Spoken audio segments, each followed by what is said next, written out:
Something just shifted in the Lucy Connolly case big time. What started as yet another disgraceful example of Britain's war on free speech has now caught the attention of people you'd never expect, and for Keir Starmer and his government this changes everything. The pressure is no longer just coming from inside the UK. Let me show you what just happened, but first hit the like button and subscribe to the channel for more. Right, let's talk about the Lucy Connolly case because it's just taken a very unexpected turn, and it's a turn that should deeply embarrass the British government. For those who've been following this, you'll know what happened. A British mother was jailed, yes, jailed over a tweet one that she deleted, and for that she's now serving a prison sentence of over 2.5 years. Not a fine, not a suspended sentence, she's in prison. This isn't some distant rumor or online speculation, this is real, and it's happening in 2025 in a country that likes to call itself a democracy now.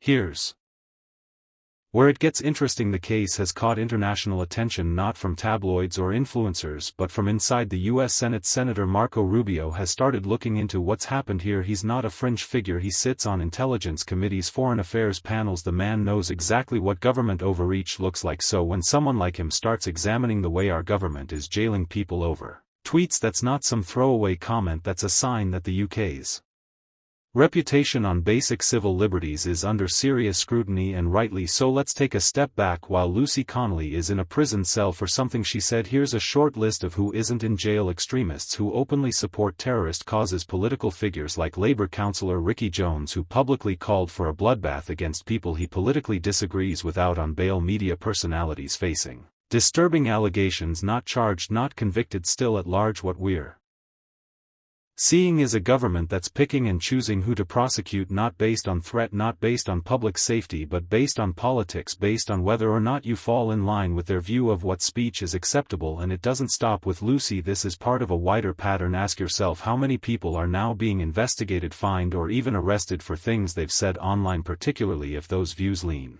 conservative, nationalist, or simply anti-establishment. That's the environment we're in now, and while the mainstream media tiptoe around it, others are taking notice, and they're not British. Let's be honest, this isn't about protecting society from harm, this is about control. It's about sending a message: say the wrong thing and we'll make an example out of you. And the fact that it's a mother who got dragged into this mess makes it all the more absurd and frankly sinister. What kind of government lets violent criminals roam free but locks up a parent over a post that hurt someone's feelings? If you believe in free speech, not hate, not threats, but genuine speech, this case should alarm you, because if they can do this to her, they can do it to anyone. And now with American politicians stepping in, it's obvious this is no longer just a local injustice, this is a national embarrassment that's gone global. And make no mistake, this is deeply political. Keir Starmer leads a government that talks a big game about unity and fairness but acts like disagreement is a threat. He doesn't go after people who pose a real risk to the country, he goes after those who challenge the narrative, people who speak up, people who won't apologize for their opinions or pretend to support things they fundamentally disagree with. That's not leadership, that's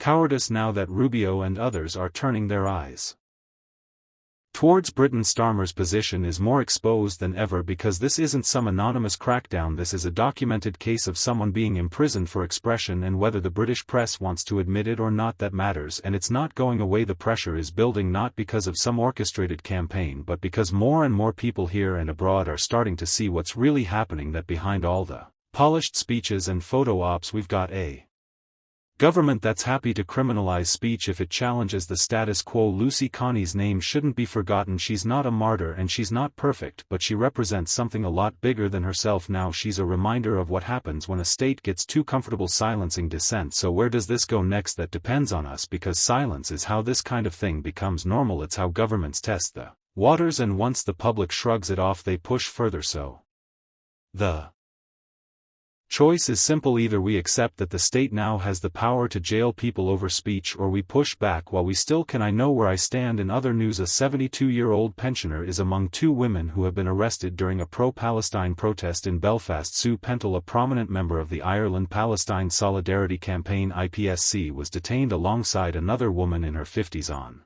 suspicion of criminal damage. Video footage circulating online shows Pentle being forced into the back of a police van by 2 officers after the demonstration in the Castle Place area before being led to the police vehicle. The elderly activist was heard saying, "Children are starving in Gaza, don't use Barclays Bank." The PSNI said they received a report relating to a protest in the Castle Place area on Saturday morning and officers attended the scene according to a statement from Ireland-Palestine Solidarity Campaign. IPSC Belfast Pental is being held on the charge of criminal damage for putting a small sticker on a cash machine. The Irish News reported that activists were demonstrating outside the bank and calling for a boycott, when they were arrested after stickers promoting the boycott were allegedly placed on a bank machine. Several politicians have criticized the arrest. Sinn Féin MLA Pat Sheeran called the detention disgraceful, saying it is disgraceful that Sue Pental, an elderly Jewish woman who has consistently and bravely campaigned for an end to Israel's genocide in Gaza, has been arrested by the PSNI. He added, highlighting the genocidal, inhumane slaughter of defenseless civilians and those who enable it is not a crime. People before profit. MLA Jerry Carroll said, all over the world, Israel's legitimacy has utterly crumbled, and so the establishment is ramping up its repression to try and silence protesters. SDLP councillor Paul Doty expressed being deeply concerned by the arrest during what he described as a peaceful protest. The IPSC Belfast expressed shock at the PSNI treatment of a lifelong anti-racist activist who was arrested for standing up to protect international human rights and law. In a statement, the group said they support the international calls for the boycott of companies which help to fund and arm Israel in its brutal campaign against the people of Palestine. A joint statement from Derry IPSC, Mid-Alter IPSC and BDS Strabane said they were shocked but not surprised at the serious escalation in the criminalization of Palestine activists following the arrests. A number of pro-Palestinian protesters gathered outside Musgrave Police Station where the two women are being held in custody. The demonstration was organized in solidarity with the detained activists, with supporters demanding their release. We stand in full solidarity with all those facing repression for speaking out against genocide. The joint statement from Derry IPSC, Mid-Alter IPSC and BDS Strabane added Councillor Doherty called for the activists to be released without charge, stating Barclay should rightfully be boycotted due to their financial ties with companies that supply weapons and military technology to Israel. Sinn Féin's Pat Shai confirmed his party would be raising our concerns directly with the PSNI. What are your thoughts on what we discussed in today's video? Let me know down in the comments section below. If you have not yet already, make sure you do drop a like on this video and subscribe to the channel for more British content. Thank you, take care, goodbye.